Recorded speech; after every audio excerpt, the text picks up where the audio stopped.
The key to the storage unit was in my father's effects, tucked inside a Bible he never read.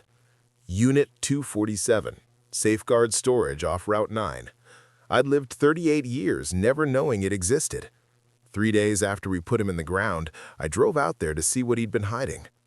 I expected old furniture, maybe some of Mom's things he couldn't let go of after she passed. What I found were 53 cardboard boxes stacked floor to ceiling in a 10 by 20 space, each one labeled with dates: 1983, 1985, 1991, 1998. The labels went all the way to 2023, just months before the cancer took him. The first box I opened had photographs, dozens of them.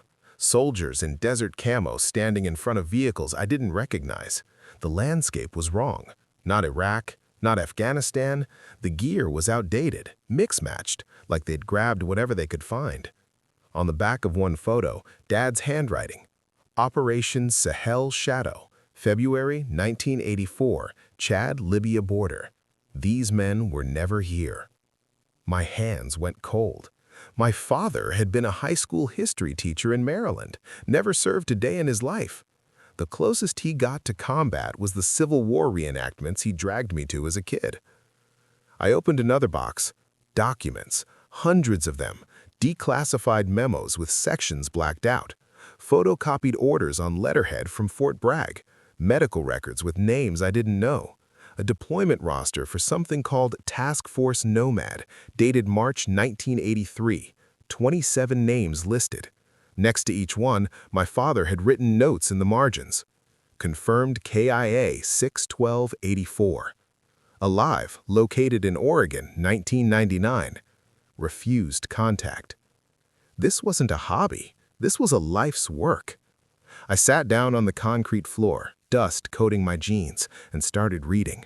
For the next 6 hours, I pieced together something impossible. In 1983, the United States sent a covert military unit into Chad during the Chadian-Libyan conflict. Officially, we provided intelligence support.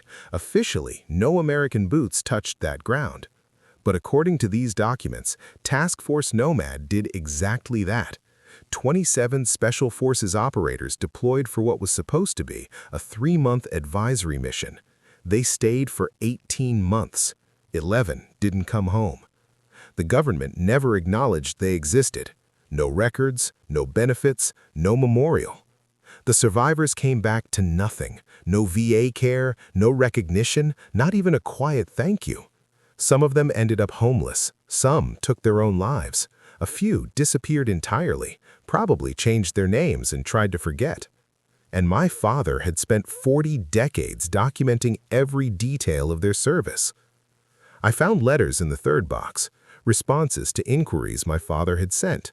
One from a senator's office, dated 1987, "We have no record of the operation you describe." Another from the Department of Defense, 1993, "The information you're requesting remains classified for national security reasons." A third from a veterans advocacy group, 2001, "Without official documentation, there's nothing we can do." He'd been trying to get these men recognized, to prove they'd served, to get them the benefits and honor they'd earned. For 40 years, he'd been fighting a war no one else believed existed. The fourth box had journals.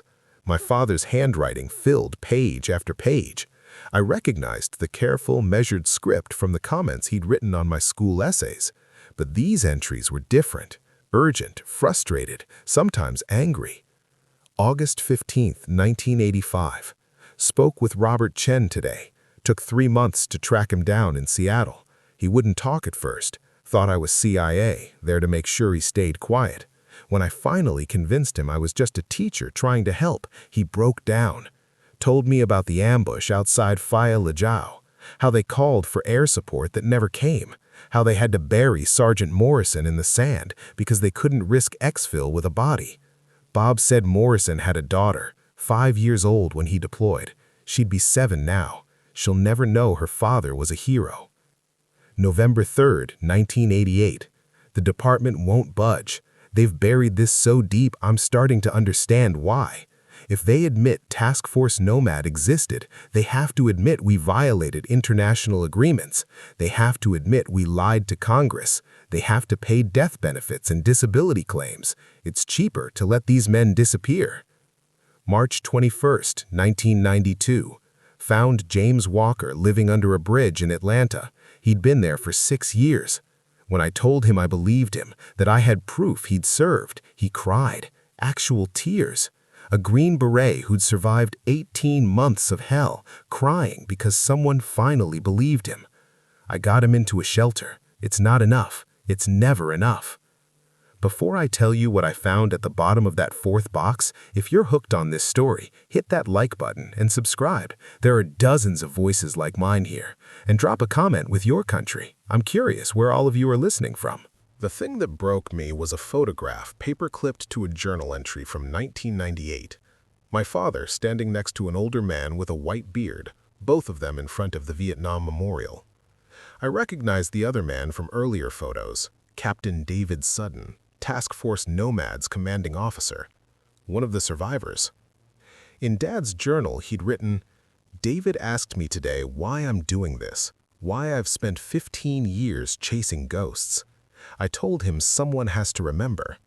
He said, 'But why you? You weren't there. You didn't lose anything.' I didn't know how to explain that these men sacrificed everything, and our country pretended it never happened. That feels like something worth fighting for." I called my sister from the storage unit. Emily had been Dad's favorite, the one who understood his quiet intensity, his tendency to disappear into research projects for days. She answered on the second ring. "Did you know about this?" I asked. "Know about what?" "The storage unit, the boxes. Emily, he's been—" I didn't know how to finish the sentence. "Slow down. What storage unit?" I told her everything. The photographs, the documents, the journals. When I finished, there was silence on the other end. "That's why he was always busy," she said finally. "That's why he'd drive off on weekends, why he spent hours on the phone. I thought—" her voice cracked. "I thought he just didn't want to spend time with us. After Mom passed, he got worse. I figured he was depressed, pulling away. But he was doing this. For people he never met," I said. "For a war he wasn't part of." That sounds like Dad, though, doesn't it? He always said history matters because people matter, that we can't let the uncomfortable truths disappear just because they're inconvenient. I thought about that, about my father in his study grading papers late into the night, how he'd pause sometimes, stare at nothing, then return to whatever he was writing. I'd always assumed he was thinking about lesson plans. Now I wondered how many of those moments were him thinking about Robert Chen under a bridge in Seattle, or James Walker's tears, or the daughter of Sergeant Morrison who'd never know the truth. The 5th box had something different. Legal documents. My father had filed legal documents. My father had filed Freedom of Information Act requests every year since 1984. 40 requests, 40 denials. He'd appealed 17 times, hired a lawyer in 2003, paid with money he should have been saving for retirement. The lawyer had gotten exactly nowhere. But he'd also done something else. Starting in 1995, he'd begun compiling everything into a manuscript, a complete historical record of Task Force Nomad, annotated and cross-referenced, 600 pages. He'd included deployment orders, after-action reports he'd obtained through back channels, medical records, testimonies from the survivors he'd tracked down, personal stories. The ambush at Faya Largeau, the firefight at Aozu, the 18-month campaign that officially never happened. At the end of the manuscript was a dedication. For the 27 men of Task Force Nomad, your service mattered. Your sacrifice mattered. History will remember you. He'd sent it to publishers. I found the rejection letters. Too niche, unverifiable, potential legal issues. One editor had written, "This is clearly a labor of love, but without government confirmation, we can't publish what might be speculation." It wasn't speculation. I was holding the proof. I spent 3 days in that storage unit, reading every document, every journal entry, every letter. I learned the names of all 27 men. I learned how Task Force Nomad had been assembled in secret, drawn from different units to avoid notice, how they'd been told their mission was critical to national security, that they'd be honored when they came home. That promise had been broken. I learned that Captain Sutton had testified before a closed Senate committee in 1987, trying to get the operation acknowledged. The committee had thanked him for his service and classified his testimony. He'd spent the next 30 years watching his men suffer, unable to do anything about it. I learned that 3 of the survivors had ended their own lives. 2 more had taken their own lives after years of homelessness and PTSD. The remaining 14 were scattered across the country, trying to live normal lives while carrying the weight of a war no one believed they fought. And I learned that my father had found 12 of them, had stayed in touch, had helped where he could, a job reference here, a connection to mental health services there. Small things.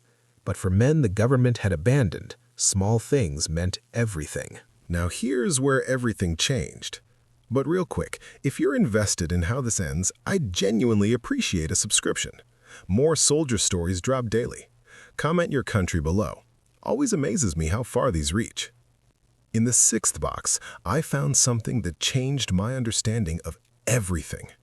A letter, dated 6 months before my father's diagnosis, addressed to the Department of Defense. But this wasn't another FOIA request. This was different. To whom it may concern, my name is Robert Henshaw. For 40 years, I've been documenting Operation Sahel Shadow and the service of Task Force Nomad.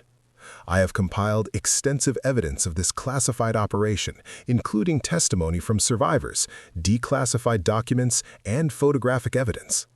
I am dying. Cancer, stage 4. The doctors give me 6 to 8 months. I am writing to inform you that upon my passing, all of this documentation will be released to the press. The Washington Post, the New York Times, and several veteran advocacy organizations will receive complete copies. However, I am offering an alternative. If the Department of Defense will officially acknowledge the service of Task Force Nomad and provide appropriate benefits and recognition to the surviving members and families of those lost, I will surrender all documentation to the government. These men deserve their place in history. They deserve the honor they were promised. You have until my death to respond. Respectfully, Robert Henshaw. My father had given them an ultimatum. Recognize these men or I'll force your hand. There was no response letter, but there was something else. A folder marked Final Preparation. Inside were detailed instructions for me and Emily, the storage unit key, a list of journalists with contact information, copies of the complete documentation already prepared for distribution, a letter to us explaining everything, telling us to make sure the story got out if something happened to him. He'd set up a dead man's switch. If the government didn't act, we were supposed to. But they had acted. I found the evidence in the 7th box, documents dated just 3 weeks before Dad passed. A formal acknowledgement from the Department of Defense. Not public, nothing had been announced, but official. An internal memo recognizing the existence of Task Force Nomad and authorizing retroactive benefits for all personnel involved. Captain Sutton had been promoted to Major retroactively. The survivors were being contacted quietly, offered full VA benefits, back pay for disability claims, honorable discharge upgrades where applicable, and the families of those who hadn't made it were offered death benefits and the option to have their loved ones' names added to appropriate memorials. It had worked. My father's 40-year campaign had actually worked. And then he'd received his diagnosis. 3 weeks after getting what he'd fought for, the cancer appeared. 6 months later, he was gone. I sat in that storage unit and understood something about my father I'd never grasped before. All those weekends he'd disappeared, all those late nights in his study, all the time he'd seemed distant and distracted, he'd been fighting a war. Not with guns or violence, but with persistence and documentation and sheer stubborn refusal to let these men be forgotten. He'd won, but the victory had come too late for him to see it fully realized. The survivors hadn't received their benefits yet. The families hadn't been contacted. The process was just beginning. And he'd made sure we knew what to do if it stalled. I called Emily again, told her what I'd found. We talked for 2 hours, sitting on the floor of that storage unit with 40 years of our father's secret life surrounding us. We made a decision. We'd give the government 6 months. If the survivors and families received what they'd been promised, we'd let the story fade into classified history. These men deserved their benefits more than they deserved publicity. But if the government dragged its feet, if they tried to bury this again, we'd release everything. The Washington Post would get the full story. The men of Task Force Nomad would be recognized whether the Pentagon wanted it or not. 3 months later, I got a phone call from Major David Sutton. He was 81 years old, living in North Carolina. His voice was rough with age, but clear. "Your father saved my life. Not in Chad, here, after, when I came home and nobody believed where I'd been, what we'd done. I thought I was going crazy. Then this history teacher from Maryland shows up to my door with photos and documents and tells me he knows the truth, that he's going to make sure everyone knows." "Did he ever tell you why? Why he cared so much?" Sutton laughed, a dry sound. "Yeah, once. We were at the memorial, must have been 2005 or so. I asked him the same thing. He said his father fought in World War II, came home to ticker-tape parades and the GI Bill. Said he grew up believing that's what happened. You serve, you sacrifice, your country honors it. When he found out about us, found out what the government had done, it broke something in him.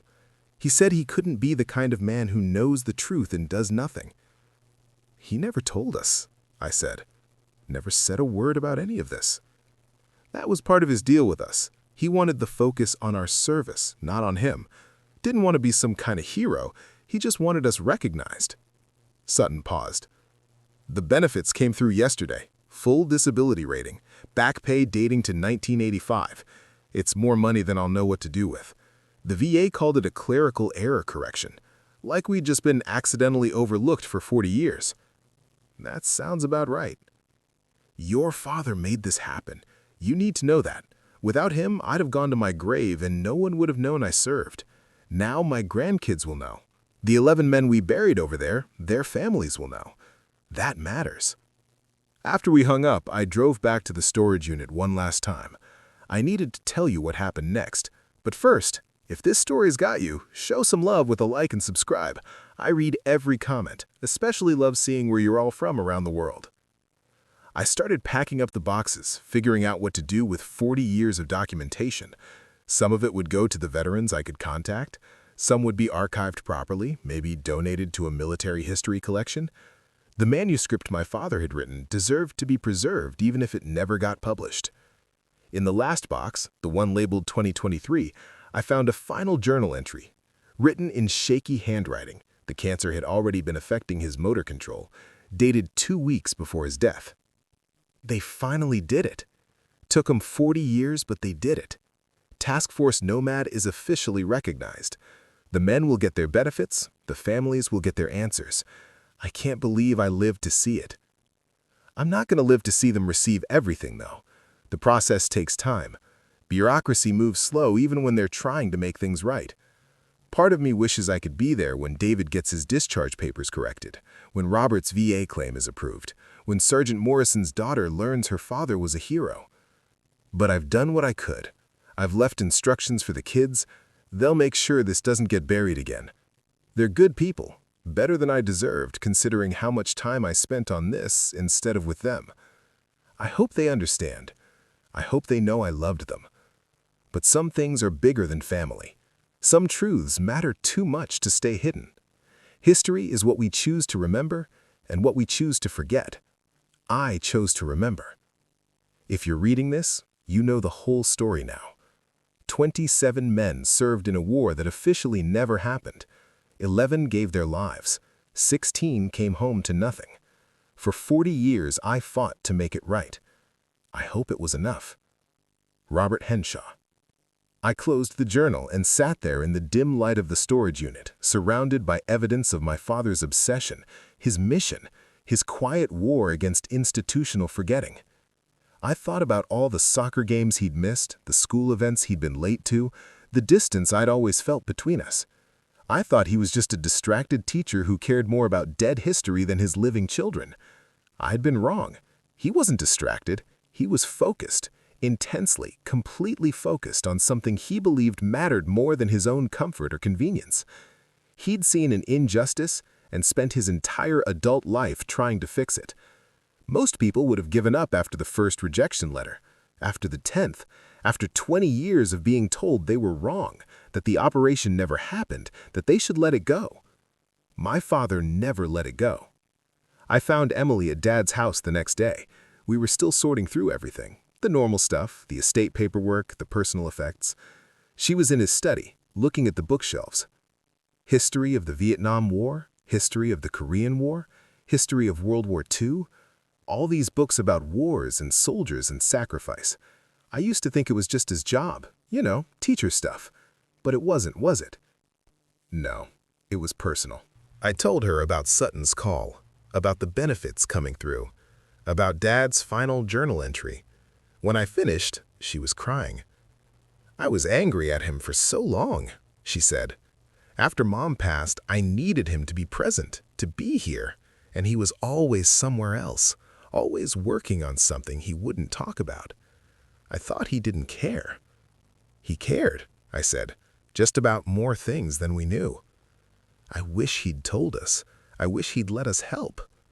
Maybe that's the part I'm still trying to figure out, why he did this alone. We spent the afternoon going through his study, found more notes, more research, more evidence of the double life he'd been living. In his desk drawer, underneath old lesson plans, we found a folder labeled Teaching Materials. Inside were handouts he'd created for his high school history classes. One of them caught my attention. It was a worksheet about historical memory, questions for students to consider. What happens when governments hide the truth? What responsibility do individuals have to preserve historical facts? If you discovered something important that powerful people wanted kept secret, what would you do? He'd been teaching this the whole time, not just documenting Task Force Nomad, but thinking about the larger questions it raised, training a generation of students to think critically about power and truth and responsibility. I wondered how many of his students had gone on to become journalists, historians, teachers themselves. How many of them remembered the quiet history teacher who'd made them think about what it means to remember, to honor, to refuse to let important stories disappear? 6 months after we'd made our decision about the documentation, I attended a small ceremony at Fort Bragg. They weren't publicizing it. The government still wanted this kept quiet, but the surviving members of Task Force Nomad and their families were invited. Major David Sutton was there. So was Robert Chen, the man my father had found living in Seattle 35 years earlier. James Walker, who'd been under that bridge in Atlanta, showed up in a suit that looked brand new, walking straight and proud. 11 families were there representing the men who hadn't made it home. They received folded flags and certificates of valor. Their loved ones' names were added to a private memorial inside the Special Warfare Center. Not public, not announced, but real, official, permanent. I stood in the back with Emily, watching these old warriors receive the recognition they should have gotten 40 years ago. Several of them had brought photos of my father, pictures taken over the decades when he'd tracked them down, stayed in touch, refused to let them be forgotten.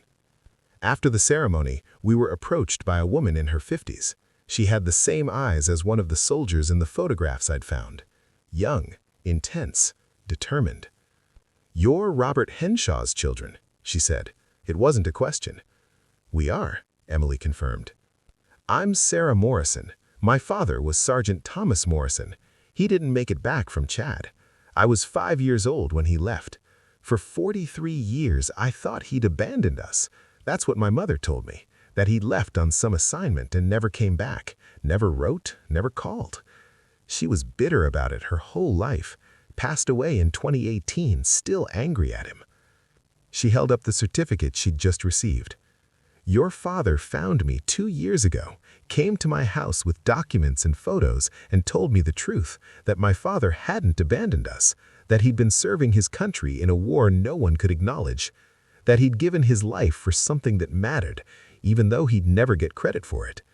Your father spent months tracking down details about how he passed, where he was laid to rest temporarily, everything.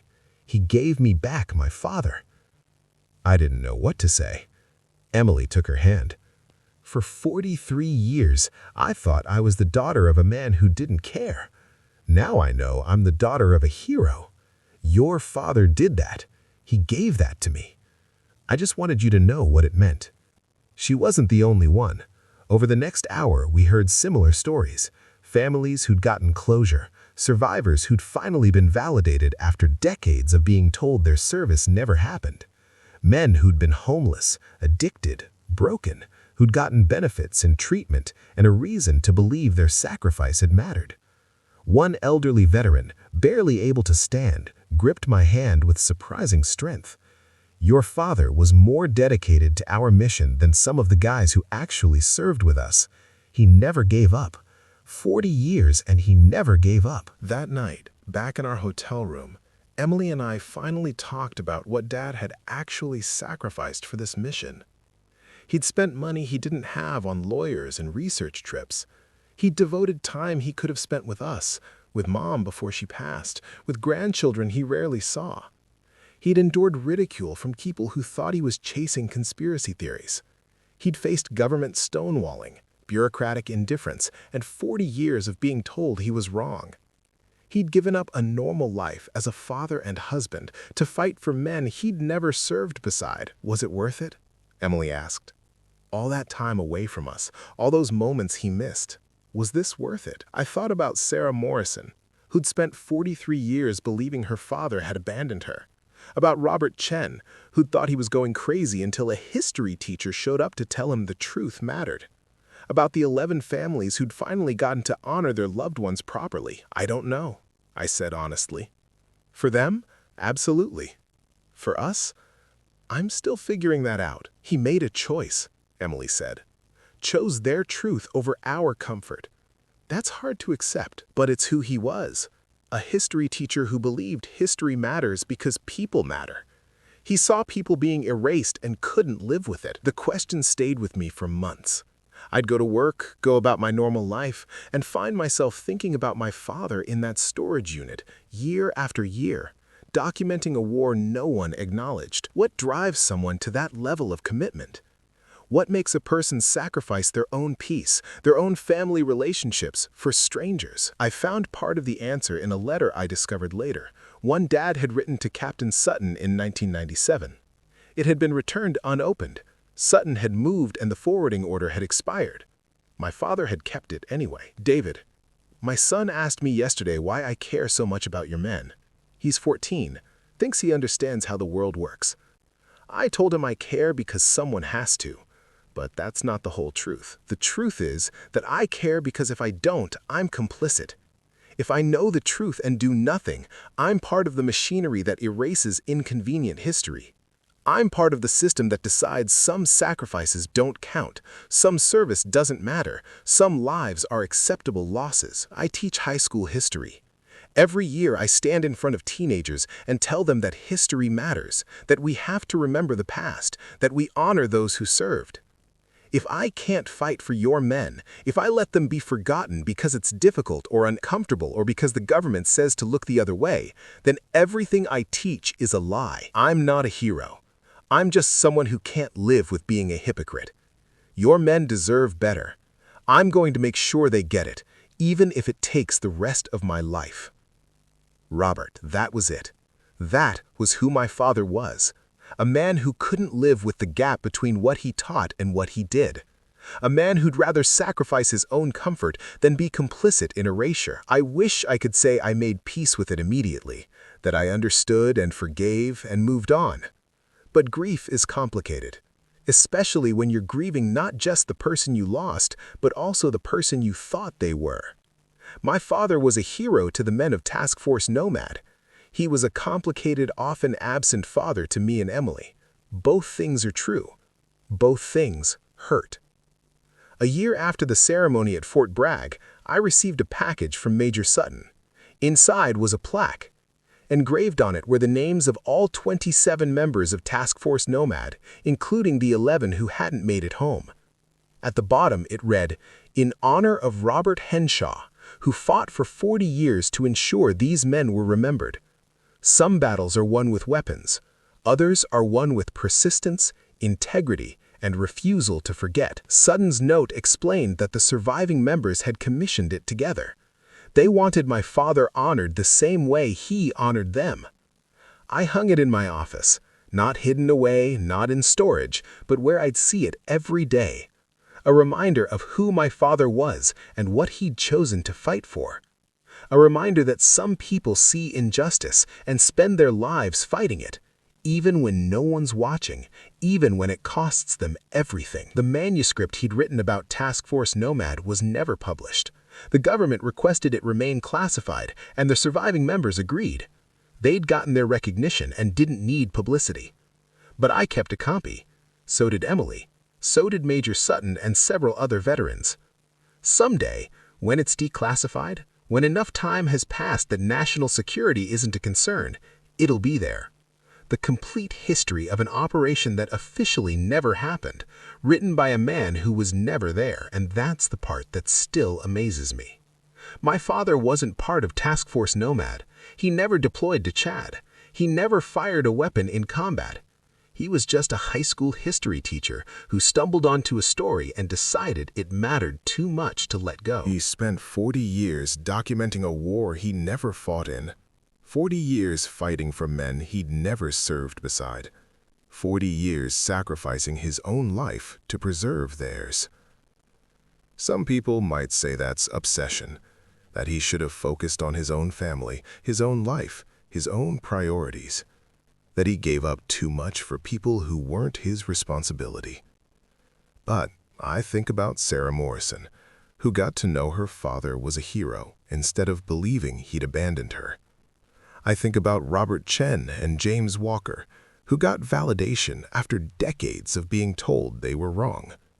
I think about the 11 families who finally got to properly honor their loved ones.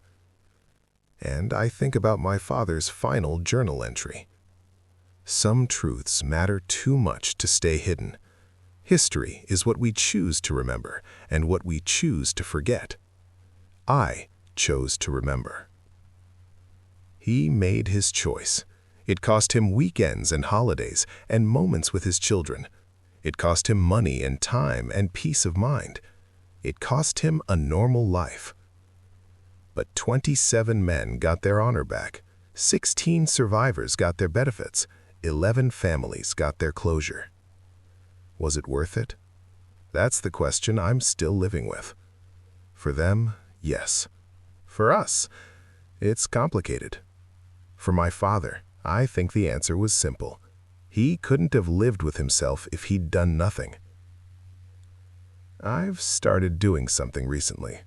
Once a month, I go to the storage unit. I kept it, couldn't bring myself to empty it completely, and I read through his journals, his documentation of every phone call, every interview, every small victory and crushing setback. I'm trying to understand who he was beyond being my father, trying to see him as the man those veterans saw, someone who fought for them when no one else would. And I'm teaching my own daughter about him. She's 8 now, named Grace after my mother. I tell her about her grandfather who spent 40 years fighting for the truth, who believed that some things matter more than comfort, who proved that one person, armed with nothing but persistence and integrity, can change history. She asked me recently if Grandpa was a hero. I thought about it for a long time before answering. He was, I finally said. Just not the kind who carries a gun. The kind who carries the truth and refuses to put it down, even when it's heavy, even when everyone tells him to. That sounds hard, she said. It was very hard. Why did he do it then? And there it was, the same question I'd been asking myself for 2 years. Why did he do it? Because he believed that people who sacrifice everything deserve to be remembered, I told her. Because he couldn't live in a world where heroes get forgotten just because it's convenient. Because someone had to, and he decided it would be him. She thought about that, her face serious. I hope someone remembers you like that, Daddy. I hope so too, sweetheart. But the truth is, I don't know if I'm capable of what my father did. That level of dedication, that willingness to sacrifice personal happiness for a principle, that stubborn refusal to let go even when every rational voice says you should. Maybe that's the real cost of his choice. Not just what he gave up, but the standard he set. How do you live up to a father who spent 40 years fighting a battle no one asked him to fight, simply because it was right? I'm still figuring that out. Still processing who he was and what he did and what it means for how I live my own life. Still deciding if I'm angry at him for all the time he wasn't there, or proud of him for all the ways he was there for people who had no one else. Both, I think. I'm both.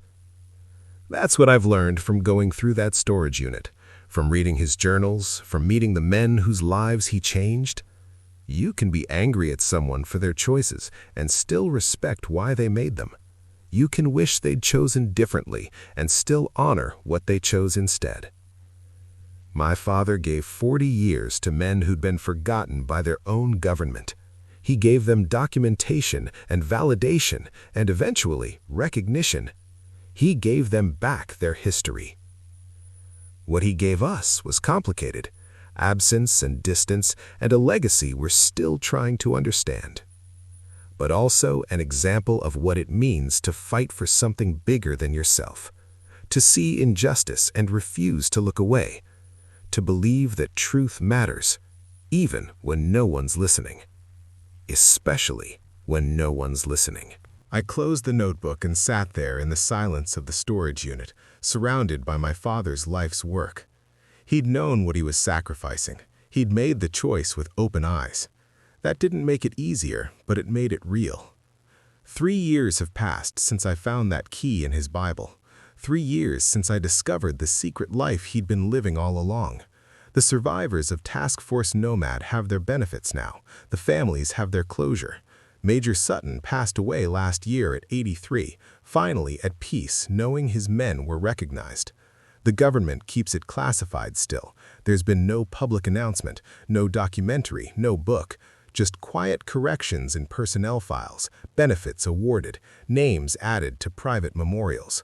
The men of Task Force Nomad got what they deserved, even if the world never knows about it. My father got what he wanted too. Not credit or recognition, he never wanted that. He got to see the mission completed before he passed. He got to know that 40 years of work hadn't been for nothing. What he didn't get was time with us. That's the cost that still sits heavy. All those soccer games and school plays and family dinners he missed. All those moments that don't come back, no matter how noble the reason for missing them. Emily and I talk about this sometimes when we're going through more of his things, still finding pieces of his double life tucked away in unexpected places. We've made peace with it mostly. We understand why he did it. We even respect it, but we still wish he'd found a way to do both, to be the man those veterans needed and the father we needed. Maybe that wasn't possible. Maybe some missions are so consuming they don't leave room for anything else. Or maybe he just wasn't good at balancing, wasn't good at being present in 2 worlds at once. I'll never know. What I do know is that my father saw 27 men get erased from history and decided he wouldn't let that stand. For 40 years, he fought a battle that offered no glory, no recognition, no reward beyond knowing he'd done the right thing. He fought it alone, mostly, with just a few allies among the veterans themselves. And he won. That means something. It has to mean something. I've kept the storage unit, pay the monthly fee out of Dad's estate. There's not much left. He spent so much on this mission, but enough for this. Sometimes I bring Grace there, show her the boxes, tell her stories about the grandfather she barely knew. I want her to understand that history isn't just what's in textbooks. Sometimes it's in storage units and secret journals and the quiet determination of one person who refuses to forget. Last month, I got a letter from the Department of Defense. They're finally declassifying some of the Task Force Nomad documentation. Not all of it, but enough. In 5 years, researchers will be able to access the basic facts. In 10, maybe the full story. Eventually, what my father spent 40 years documenting will become official history.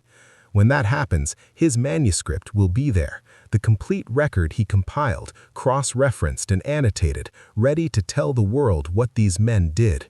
He won't be alive to see it, but his work will speak for him. There's something right about that, something fitting. He never wanted to be the story. He wanted the truth to be the story, and eventually it will be. I've started writing too. Nothing as ambitious as what my father did, just a record of what I found in that storage unit, what I learned about the man I thought I knew, what it cost him and what he gained, what it cost us and what we're left with. This story right here, what you've been listening to, that's part of it. My father gave 40 years to make sure Task Force Nomad wasn't forgotten.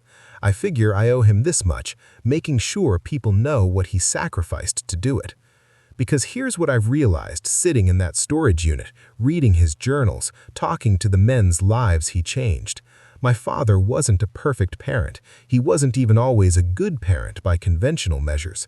But he was a man of absolute integrity who saw injustice and spent his entire adult life fighting it. He taught me something important, even though he never sat me down and explained it directly. He taught me that some battles are worth fighting even when you fight alone, that truth matters even when it's buried, that the right choice and the easy choice are rarely the same thing. I wish he'd been around more. I wish I'd gotten to know him better when he was alive. I wish he'd trusted us enough to share this burden, to let us help carry it. But I'm proud of him, proud of what he did, proud that when he saw men being forgotten, he decided to remember them. Proud that when he saw injustice, he couldn't live with it, even when it would have been so much easier to look away. The daughter of Sergeant Morrison sent me a photo last year. She'd visited Fort Bragg, seen her father's name on the memorial, touched the engraved letters spelling out Thomas Morrison. She wrote, "Your father gave me back my own. I'll never stop being grateful." That's what 40 years bought. Closure for families. Recognition for survivors. Truth instead of erasure. One history teacher's obsession became 27 men's salvation. Was it worth everything it cost him? Everything it cost us? I still don't have a clean answer to that. Some mornings I wake up angry that he chose them over us. Some mornings I wake up proud that he's the kind of man who would. Both things exist at the same time. That's what I'm learning to live with. My father spent 40 years documenting a war that officially never happened, a war he never fought in, for men he never served beside. He sacrificed his relationship with his children, his financial security, his peace of mind, and ultimately his health. The stress took its toll, the doctors said, years of pushing himself too hard. He did it because he believed some truths are too important to let die. Because he believed that when men sacrifice everything, someone has to bear witness. Because he couldn't be the kind of man who teaches about honor while ignoring real heroes. And in the end, he won. The men got their recognition. The families got their closure. History was corrected, even if quietly, even if classified. But sitting here in this storage unit, surrounded by 53 boxes of evidence, reading his words about wondering if he'd made the right choice, I realized something. He paid for that victory with his life. Not just the years the cancer took, but the years he could have spent with us, the moments he chose to sacrifice for a principle. I'll never know if I could do what he did. I'll never know if I'm that kind of man, willing to give up everything personal for something I believe in. Part of me hopes I never have to find out. Part of me hopes I'm capable of it if I do. What I know for certain is this. My father saw men who'd been erased from history and decided to write them back in.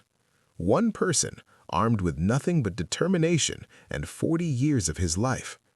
And he succeeded. That has to count for something, even if it cost him everything, even if it cost us the father we needed. It has to count. Because if it doesn't, if individual acts of integrity don't matter, if one person fighting for the truth can't change anything, then what's the point of any of it? My father believed it mattered. He proved it mattered. 27 men and their families know it mattered. I'm still learning to live with what that meant for me, still figuring out how to honor his choice while acknowledging what it took from us, still trying to understand who he was beyond being my father. This man who fought a 40-year war armed only with a typewriter, a filing system, and unshakable conviction. The storage unit will stay rented. The boxes will stay preserved. And someday, when the classification expires and the truth can be fully told, the world will know what my father did. Until then, I have this: the knowledge that my father stood for something when it would have been easier to stand aside, that he fought for people who couldn't fight for themselves, that he believed truth and honor and memory matter more than comfort or convenience. I wish he'd been there more. I wish I'd understood sooner. I wish a lot of things. But I'm grateful too. Grateful that he showed me what conviction looks like, what integrity costs, what it means to fight for something bigger than yourself. My father wasn't in that war. He never fired a weapon in Chad, never experienced combat, never earned the right to call himself a soldier. But for 40 years, he fought for the men who did. And in the end, maybe that's its own kind of service. Task Force Nomad had 27 members who fought in Chad, but maybe, in some way, it had 28, because my father fought for them just as hard as they fought for their mission. Different battlefield, different weapons, same dedication. He just fought his war in storage units and libraries and government offices, armed with documents and persistence and a refusal to quit. And he won. That's what I hold on to when the anger and grief and confusion get too heavy. My father won his war. The men he fought for got justice. The truth survived. Everything else, all the complexity, all the cost, all the questions about whether the trade-offs were worth it, I'm still figuring out. Maybe I always will be. Maybe that's okay. Maybe some questions don't have clean answers. What I know for certain is this: when I'm Grace's age, when I'm old and looking back on my life, I'll remember that my father was a man who couldn't live with injustice, who saw wrong and spent 40 years making it right, who chose principle over peace, truth over tranquility. I'll remember the cost, too. I'll remember the absence, the distance, the moments we didn't get. I'll remember both things, because both things are true. But I'll also remember that because of him, 27 men weren't forgotten. Because of him, honor was restored. Because of him, truth prevailed over institutional erasure. One history teacher from Maryland changed history, not with fame or power or resources, but with 40 years of steady, unglamorous work that nobody noticed until it was done. That's the legacy he left. Not just to those veterans and their families, but to me and Emily and Grace and everyone who hears this story. A legacy that says one person can make a difference. The truth matters. Some battles are worth fighting even when you fight alone. I'm still angry sometimes, still sad about what we lost, still wish he'd found a better balance. But I'm proud too.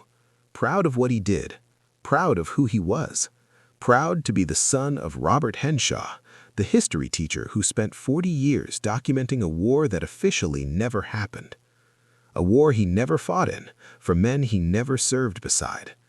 He never fired a weapon in Chad, never experienced combat, never earned the right to call himself a soldier. But for 40 years, he fought for the men who did. And in the end, maybe that's its own kind of service.